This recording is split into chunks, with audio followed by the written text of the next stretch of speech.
I've got a question for you, Justin. Not the one you think. Not yet. What's the best part of high school? The great friends you make? The romance?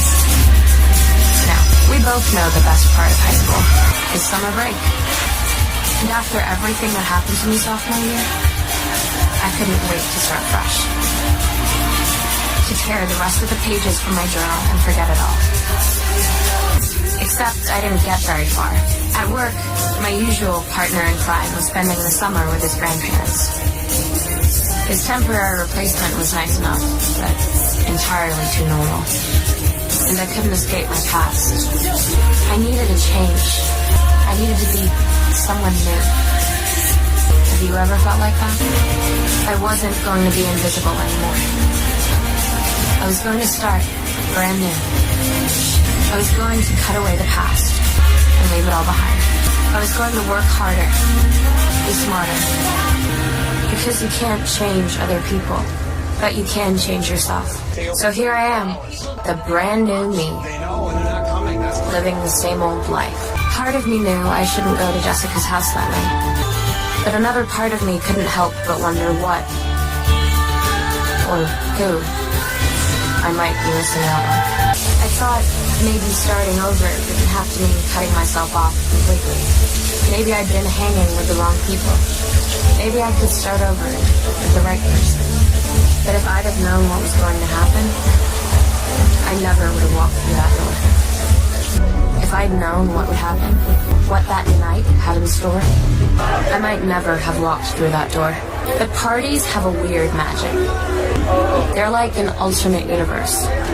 They can make you believe that maybe anything is possible. You do fit in, after all. But she didn't. Did she, Justin? She didn't. And people don't really change. Welcome to your second tape, Justin Foley. That night, for the first time in a long time, I didn't feel invisible. I was nervous, because I felt so big, and I didn't want to screw it up. I was trying to act normal, but I didn't really know how anymore. There are 3 stories to tell about that night. I'll tell this one first. How did I end up in that bedroom?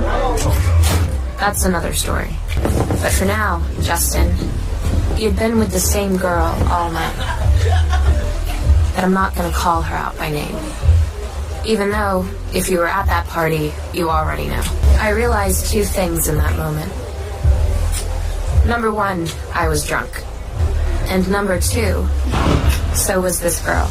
But I figured you'd just give up and leave her alone. At least, I hoped you would. I know what you're thinking.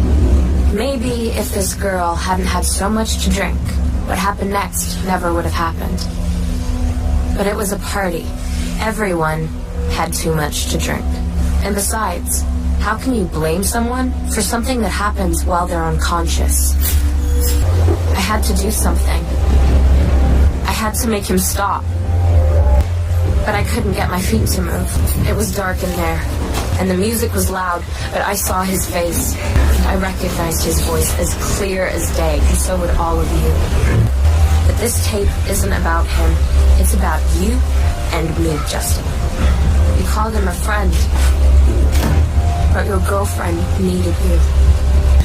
That girl had 2 chances that night, but we both let her down. How do I live with that? How do you, Justin? How does she live with what happened? Turn the tape over for more.